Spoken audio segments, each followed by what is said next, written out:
So, hello guys, what's up? It's me again, Alicia nyo, at nagbabalik ulit para sa ating panibagong video. So, mga minamahal, eto kakapasok pa lamang po na balita, breaking news. Yan o. Ano yung sabi dyan? Susunod kay Digong. Si VP Sara, si Pulong, lumipad na po papuntang The Hague, papuntang The Netherlands. So, lumipad na patungong The Hague, Netherlands, sina Vice President Sara Duterte at Davao City 1st District Congressman Paulo Duterte ngayong Miyerkules ng umaga para samahan si dating Pangulong Rodrigo Duterte. Yun nga ba yung dahilan? Sasamahan nyo nga ba ang ama ninyo or itong si VP Sara Duterte, ginawa niya na din yung opportunity, ginawa niya na din yung way para makatakas siya sa magiging posibleng warrant of arrest sa kanya laban dito nga po sa International Criminal Court. Alam niyo, nag-usap-usap kami ng grupo. Binalita ko sa kanila, sabi ko mga brad, si VP Sara Duterte, lumipad na, papuntang The Hague. Sasamahan niya daw po ang kanyang ama. Ngayon, syempre, yung mga kausap ko, mga malalaking political analyst, ang sabi nila sa akin, Mima, are you sure na pupuntahan lang talaga niya ang kanyang ama? Alam mo na, isa siya sa kinakanta, 'di ba? At isa siya sa minamanmanan din ng International Criminal Court. Doon napaisip ako. Sabi ko, oo nga, no?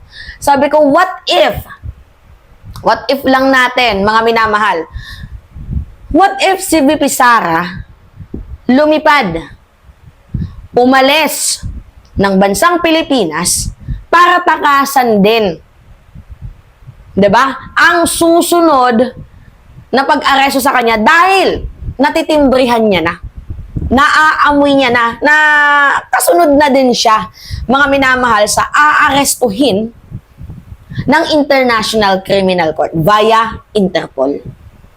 Nagigets ninyo? So maybe ginamit na way ni Vice President Sara Duterte itong pagkakataon na to para makatakas mga minamahal sa kanyang ginawang pagkakasala, lalo pat siya ay binansagang Queen of Tokhang. Nagigets ninyo, mga minamahal?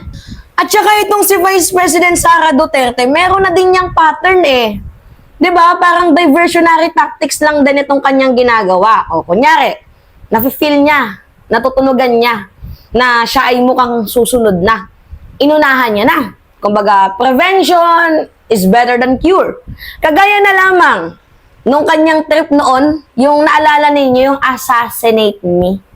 Diba? Kaya hindi niya maalisan itong si Zulaika Lopez. Natatandaan ninyo yon, diba? Doon sa batasan, sabi niya pa nga kung po pwede, mag-jogging-jogging daw siya doon sa loob ng batasan. Alam niyo naman na pinoprotektahan siya ng gobyerno kasi hindi natin alam, may mga taong galit sa kanya. Diba? Baka mamaya, sugurin siya doon. So yung punto dito, ang ginawa pala, mga minamahal ni VP Sara, nagstay siya kay Zulaika Lopez. Diba binantaan siya, puno ni House Speaker, na papatayin daw siya, ganyan-ganyan. So ngayon, para maging makatotohanan, yung sinabi ni House Speaker na siya daw po ay papatayin, gusto niyang magpa-assassinate me. Binalita yan ng politiko.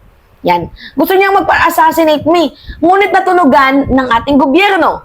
Diba?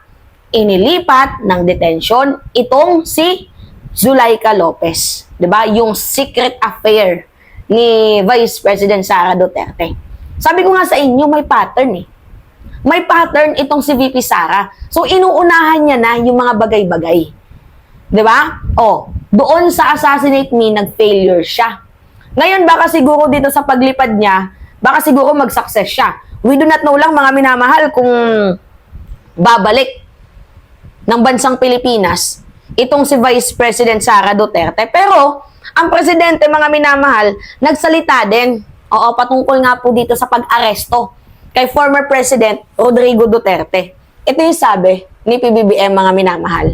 Wait lang, basahin natin sa inyo para mas malinaw. Yan yung sabi ng presidente. Yan. Kita ninyo?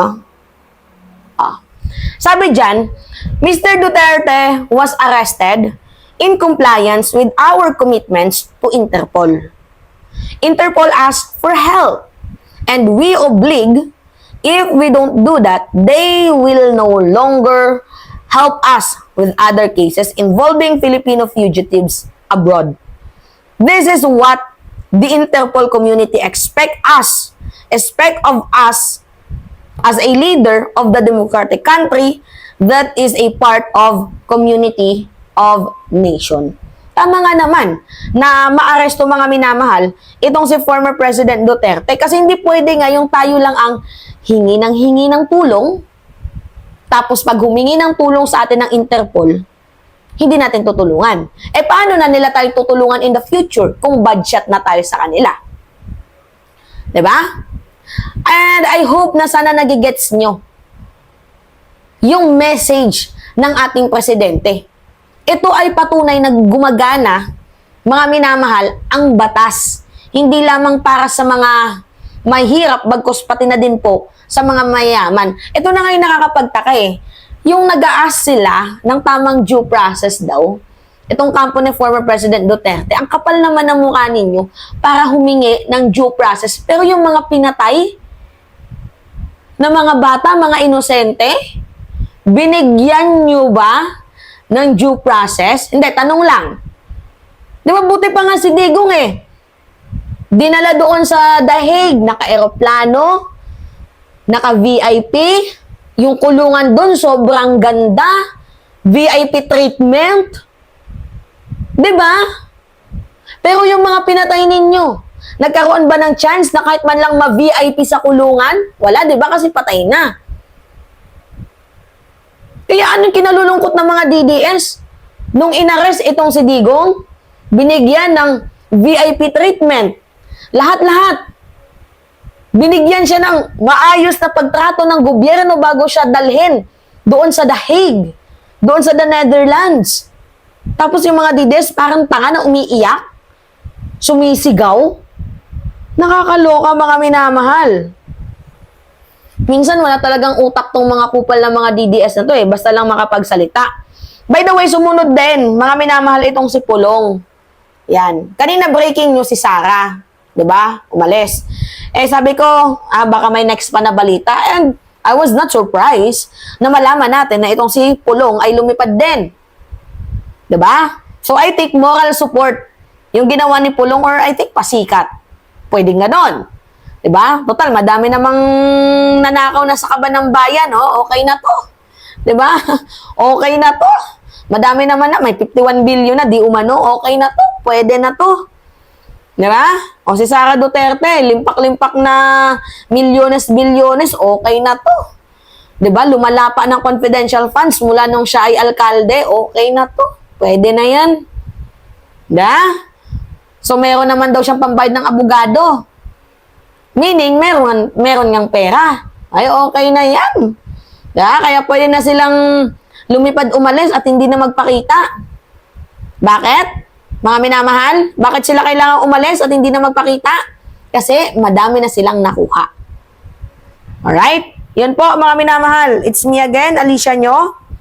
At nagbabalik ulit para sa ating. Pengi lang po ako ng comments, likes, and share. Yun lamang po. Ingat, mga kababayan.